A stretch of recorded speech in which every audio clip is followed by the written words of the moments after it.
শুভ দুপুর বন্ধুরা, দেখো আমি তোমাদের বাজার দেখিয়েছি। এবার আজকে আমি রান্নাটা তোমাদের সঙ্গে শেয়ার করছি। প্রথমে আমি কই মাছগুলো ভেজে নিয়েছি, কই মাছটাও ভেজে নিয়েছি। ভেজে নিয়ে আমি উনুনে দুটো কড়াই বসিয়ে দিয়েছি। বসিয়ে দিয়ে দেখো শুকনো লঙ্কা আর জিরা সম্বার দিয়ে দিয়েছি। দুটোতেই শুকনো লঙ্কা আর জিরাটাই সম্বার দিয়েছি আমি। দিয়ে একটাতে আমি দিয়ে দেবো কোয়াশ। একটা আমি ফলি মাছটা বানাবো কোয়াশ দিয়ে, তাই ফলি মাছের কোয়াশটা আমি জিরা তেজপাতা শুকনো লঙ্কা দিয়ে কোয়াশটা দিয়ে দিলাম। কোয়াশটা সুন্দর করে লাল লাল করে ভেজে নেবো আগে। তারপরে আমি এদিকে ডালের বড়িটাও ভেজে নিলাম ফুলকপি আলুর জন্য।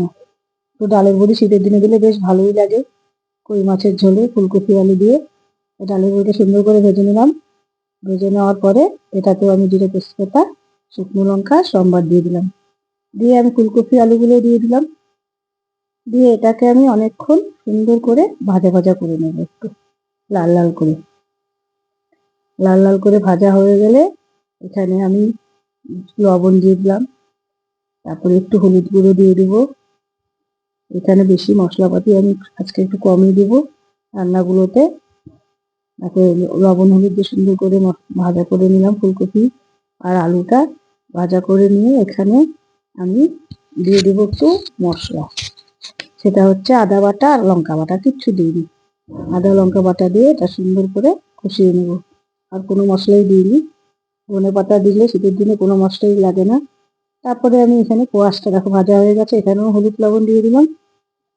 হলুদ লবণ এটাতেও আমি কোনো বেশি মশলা দেব না, শুধু সামান্য আদা বাটা আর লঙ্কা বাটা, কাঁচা লঙ্কা বাটা। আজকে সব কাঁচা লঙ্কা বাটারই তরকারি বানাবো আমি। তারপরে দেখো কোয়াশটা সুন্দর করে কষিয়ে নিচ্ছি হলুদ লবণ দিয়ে, আর একটু সামান্য আদা বাটা লঙ্কা বাটা দিয়ে। কষানো হয়ে গেলে কোয়াশটা আমি এখানে দিয়ে দেবো গরম জল। সামান্য, খুব বেশি গরম জল দেবো না, অল্প দেবো জল। মাখা মাখা ঝোল ঝোল হবে। ফলি মাছের ঝোল খুব ভালোই লাগে, আর এই মাছটা খাওয়াও ভীষণ ভালো। তারপরে দেখো মাছগুলো ভেজে রেখেছি আমি দিয়ে দিলাম এখানে। ফলি মাছটা এদিকে হতে থাকলো।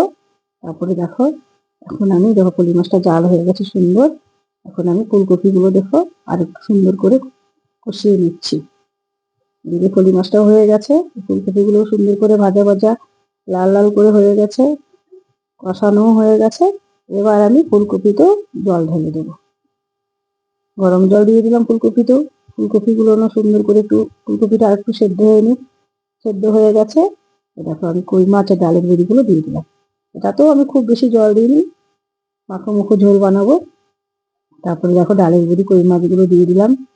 এটা একটু জাল হবে।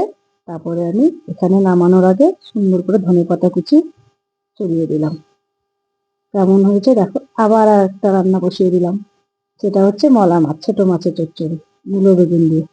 দেখো একটু পেঁয়াজ দিয়েছি, বেগুন মূলোগুলোকে সুন্দর করে ভেজে নিচ্ছি। তারপরে এখানে একটু কাঁচা লঙ্কা দিব, তারপরে একটু টমেটো দিয়েছি একটা।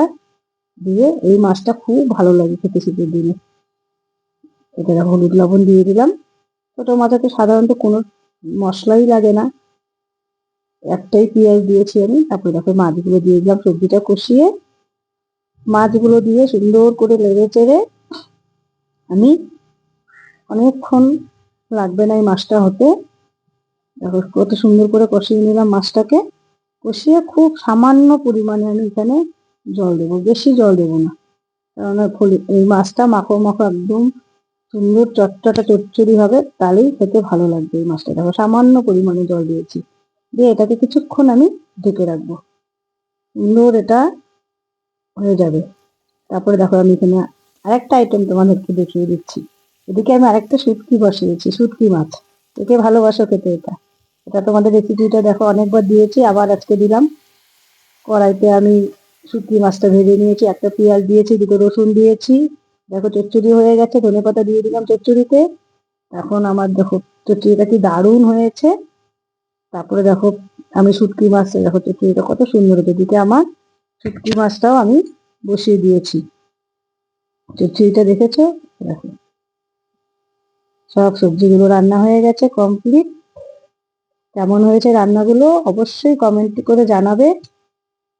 এটা হচ্ছে আমার আজকের আর কালকের ভাত, দারুণ হয়েছে।